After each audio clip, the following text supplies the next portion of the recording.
Hello, hello. Welcome, beautiful viewers. We are here to another podcast episode on Open Minds to Open Hands. This is raw, uncut, and authentic version. I have an amazing guest, Mr. Todd, all the way from Australia. Hello, Hi how are you, everyone. Michael? Hi, nice to Oh, see you. I'm doing fantastic. Thank you so much for coming to our show today. This is the first time ever you are on our live podcast. How that make you Yeah, thank you so feel? much. Are you excited? I'm excited to I'm have you on super my show. excited. Thank you so much. Cool. Yeah, it's great. So I'm Great. going to take this opportunity to have the camera on you. Please introduce yourself for our viewers. All right. Okay, thank you. Hi, I'm Michael. I'm 62 years old. I've been working on the internet now since 1995, pretty much every day.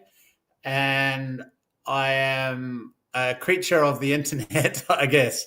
So I love I'm it. quite a different person than most people, and I have lived quite an incredible life because of the internet. So yeah, I've Lovely.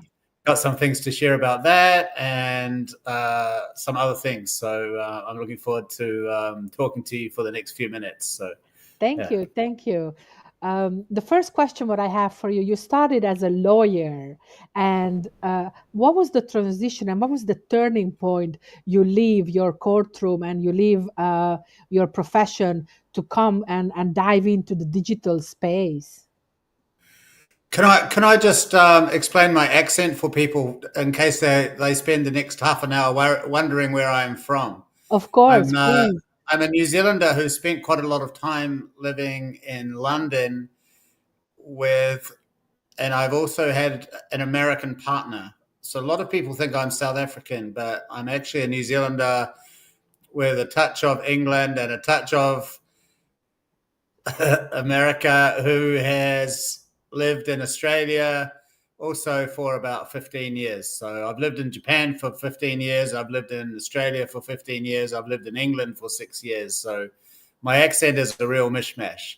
And in 2007, after I'd been a lawyer for about 20 years, I suddenly realized that it wasn't really an environment or community where I was going to be anything exceptional. I didn't really like the people that I worked with. And I decided that I wanted to do something a little bit more exciting. I saw Facebook coming up and I thought, wow, I want to master that. And I want to explore the possibilities of Facebook and LinkedIn and Twitter and other things that were growing so fast at the time. So I decided to devote my time and energy towards them. I love it. I love it. Well, you're an online success. You not just had your online community over 40 million members. That is incredible achievement. What was the lesson and what you learned about scaling and sustaining such a large online community? Oh, that's very simple. There's a very simple. Well, there's two very simple stages to that. The I credit most of my success in first getting my name and my ideas out there to daily content on my blog. I used to blog even two times some days. If anything new came up about the internet or as there was anything discussed, I blogged about it. And I think I had the most popular social media blog in the world for about 6 years, and on michaelqtodd.com, and it was kind of the go-to place for information about all the new things that were happening. And I was able to be a beta tester for many of the new websites that we have today, like Instagram, and there was Pinterest. I was beta tester in Canva. I beta tester and these kind of things. I was one of the first 10 or 20 people to learn about these things, and I blogged about that kind of thing. And then when I built an online community, I think that the most important thing for that was customer service, running customer service and organizing customer service and monitoring customer service was the essential thing that I learned. That was the most important thing at that time. Yeah. Wow, wonderful. So you embedded, personal customer relations with the digital world. I love that. I love that. We often forget about, we're trying to be so, um, how would I say, digital in these days, and we forget about that personal touch. We forget about how I to think, really, yeah, yeah. You want I to say think something? people focus on making a sale rather than giving the service and letting the sale come naturally and just happening, because once people realize that you care about them and that you're prepared to give them attention and your time and all of your best knowledge, then they will gravitate to you and the sale will come easily. Yes. Yeah. Yes. Thank you. Thank you for highlighting that. I would like to just touch bases on your first book, The Seven Pillars of Online Success. You had over 17,000 downloads. Can you Yes. share what was the motive behind why did you wrote that book, and what was the principle This, remaining this on it? is uh, this is a book about branding yourself for success online, and I sold it completely off my blog. I had 2 million downloads of a free Twitter chapter. I put the Twitter chapter of the book out on my blog, and that was downloaded 2 million times, and 17,000 people actually went on and bought the book. The very very quickly the main things that I was talking about are getting known and liked and followed. So Yes. this was these are principles from a woman called Penny Power who helped with her husband Thomas to run the Academy in England, which was like like a LinkedIn kind of a site. And so I took that and expanded on it a little bit, and it's about having three things that you're known as. Like, so I think I know you as your name Eve, and you're a business coach, and you're from Scotland, and these are the three things. And because around the internet, there's so many things. Like, I might have 10,000 people that I'm connected to that I have to remember, and most people have at least 1,000 that they're trying to remember and connect to. Is it fair to say that you've got maybe 1,000 people that you want to remember? How are they going to get your attention, and how are they going to get remembered by you? They have to stick to a strict name and place and field of expertise, three things that people can remember. And they also have to keep reminding people of those things. So you need to put up a lot of posts about where you're from to remind people about where you're from, and then they can place you and remember you. So that this is the first step. And then the second step, the second pillar of your success, is about skilling up every day. Like, you have to Mm, keep adding apps to your phone. If Facebook makes a change, for example, they're about to take away community chats, so that is going to alter the way in groups. They're going to take away these chats and groups, so that's going to alter the way people communicate on Facebook that they've got used to. And maybe they need to use Instagram now to run these community chats, because Instagram are going to keep this feature, all this kind of thing. You've got to keep up with this. And people say, oh, they're making all these changes, I can't keep up with it. Well, kind of, if you want to use the internet and succeed on it, you have to keep up. And you have to use AI, and you have to use new kind of apps for making captions or editing your videos, this kind of thing. You have to keep going. The next thing, pillar three, is about your content. Your content has to brand you as well. So you need to be making content about your expertise, and you need to be making content regularly, and people will come to know and like you because of your content. So this is how you get liked. And then you have to be a little bit social pretty much you have to choose one place. It might be LinkedIn, it might be X, Twitter, it might be Facebook, it might be Instagram, it might be TikTok, it might be YouTube, but pick one place where you're mainly going to be, but be a little bit of everywhere else is a key thing, and to get followers. And you'll also need to be building up an email list of followers and subscribers as well. So that's the fourth pillar of success. The fifth pillar of success is about is a more difficult thing, is about being real. So this video that we're making now, people maybe have only seen my written content, but now they see me on video, so they're much more likely to see me as a real person.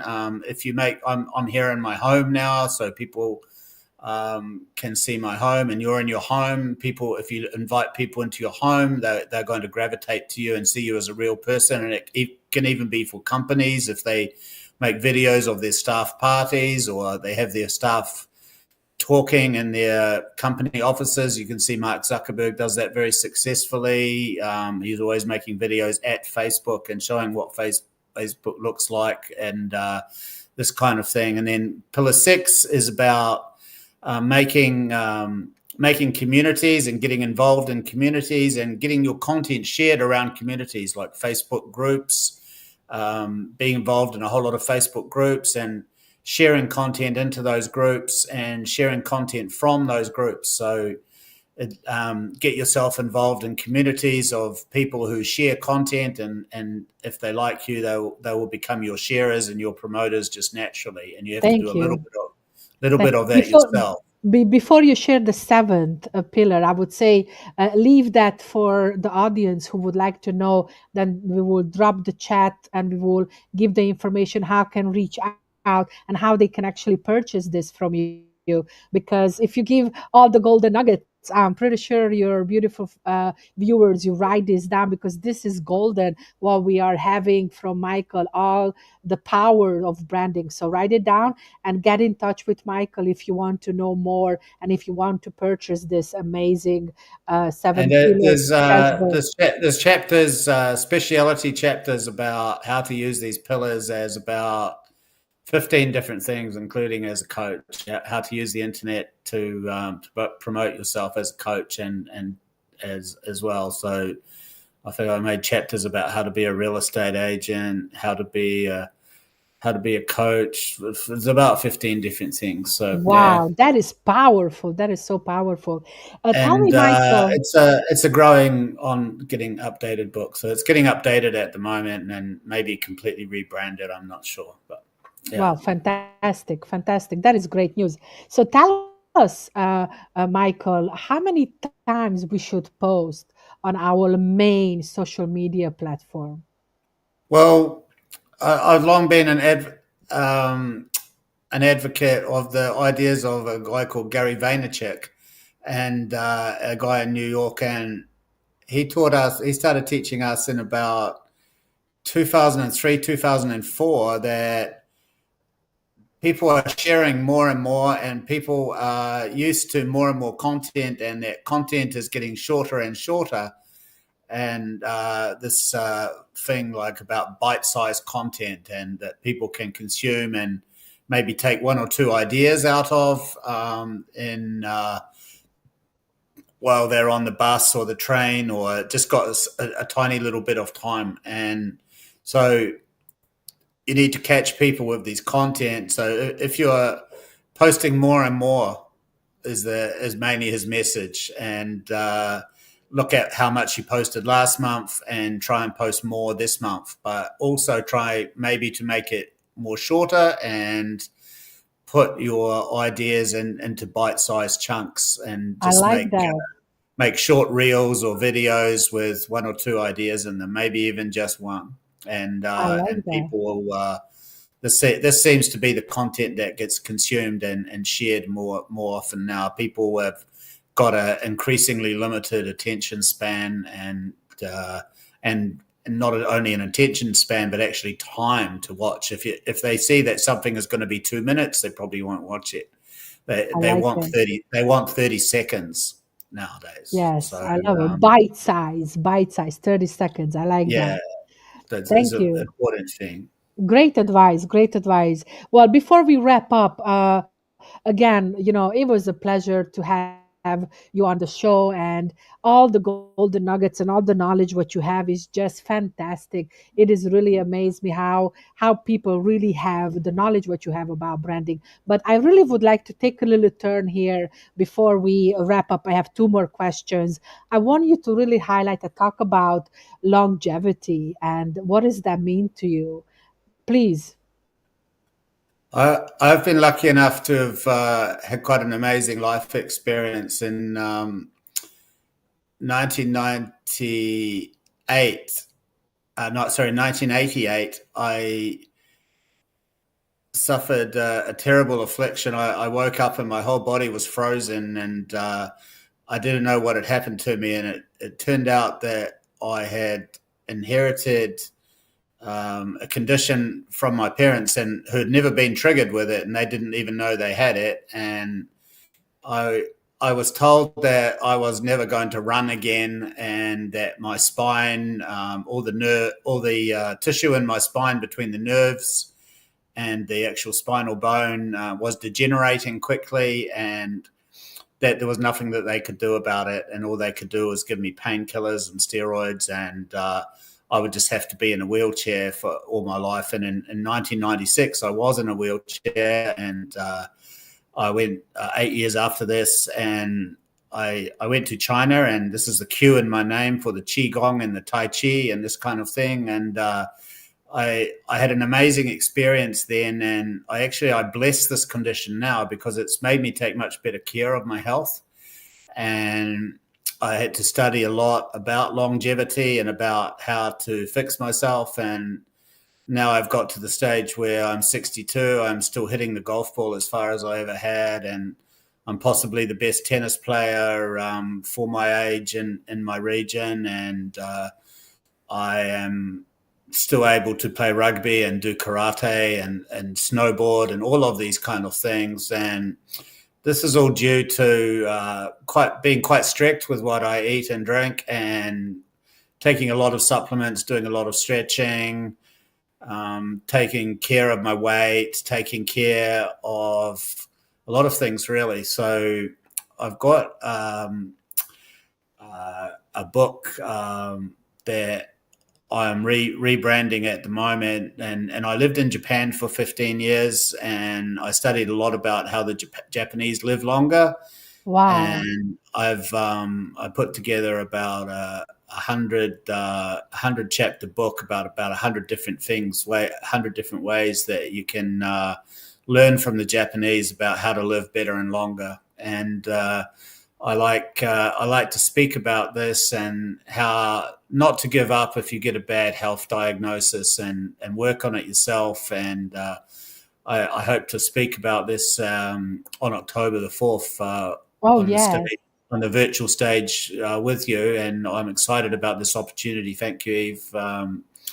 It's going to be an amazing day and weekend of great speakers from all around the world. That it's a real honor to be part of it. And I hope if I can just help a few people who are maybe either themselves or their friends are maybe not doing too well with their health, that I can be of some kind of inspiration and education to them, I'd be extremely happy to do that. So it's really is a case of rebuilding yourself and really looking at what you do every day and every tiny little habit, and correcting things.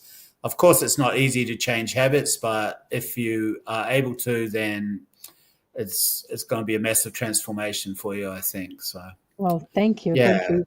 This story, it is already so inspiring. And we welcome you guys to our Inner Transformational Summit. We're going to have a little video before we ending the show. And Michael, once again, thank you for being on my show. Thank you for sharing the knowledge. Your story, it is truly inspirational.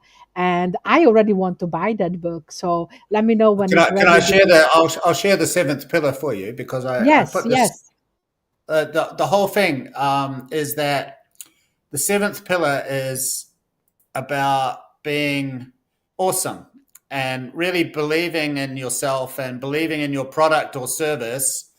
And really, it's got to be the best product or service in your niche area at the price. And you have to believe that, and you have to say it. You have to tell people that this is the best coaching program for this price in this area or this niche, this kind of thing. You have to really believe in yourself really strongly, and then you have to go through each of the 7 pillars and continue renew and refresh and regenerate everything you're doing in each of those pillars. But it all comes down to the top one to make the sale. It's a lot about self-belief and self-worth, and it's so it's not the normal sort of internet coaching, marketing and branding strategy. It's more of a personal development thing, really, to the 7th pillar. So this is the most important part of the book, and something that maybe is not stressed enough by people is this the self-belief that you have to have if you want to succeed in a massively competitive marketplace. So yeah, Wow. Thank you. Thank you. Thank you for sharing that. So, the last question for me, with all this knowledge and all this wisdom, what you have, if you could have go back in time and meet your younger self, what is the one advice you will give to your younger self? the advice to my younger self would be look after your health better. Thank like you. Thank you. that, Yes. that's all I can say, really. The just study what is a good balanced diet. Study what is a good balance of exercise regime. Like I was just talking about it last night. I've been talking to a lot of golfers and tennis players my age, and they go, "Oh, I'm losing my strength. I'm losing my speed." I said, "Well, just go and buy some cheap hand weights and things for $50 or something, and use them for 10 or 15 minutes twice a day, and go and do some jogging every day and maybe some sprinting. Keep sprinting. If you keep sprinting, you'll never lose it. But if you don't sprint for 2 or 3 years, then maybe it's difficult to sprint." This kind of thing. You have to keep active. And if I was going to give the advice to my younger self, I would be careful with what you put in your body and make sure you keep moving around a lot. So yeah, that's I've been relatively successful in doing that, but not as much as I would have liked to. And this is what that would be my message. Well, thank you so much. Thank you. Thank you for beautiful viewers. Stay tuned till another episode with Open Minds and Open Hands podcast. See you Thank you guys. so much, Eve. It's been really wonderful. Thank you. Thank Really you. appreciate the opportunity. Thank you. I'm Thank looking forward you. to October the 4th very much. It's going to be an Let's amazing do opportunity it. for anyone who gets. I'm gonna play a short video for you guys Great. now. See you. Thank you, Bye. Eve. You know that voice that tells you you're not ready? She's lying. That inner critic keeping you stuck? Time to silence her for good. On October 4th, we're gathering 12 powerhouse warrior coaches who have walked through fire themselves to guide you toward the life you're meant to live. This isn't just another boring virtual event. The Inner Transformational Summit is a full-on experience. Workshops, breakout rooms, music, and yes, even dancing. High-vibe energy designed to transform your mind, body, and spirit. If you're standing at a crossroads right now, feeling that pull towards something greater but hesitating to take the leap, this is your moment. October 4th, 3 p.m. CST. Say yes to yourself, because that voice telling you you're not ready, she couldn't be more wrong.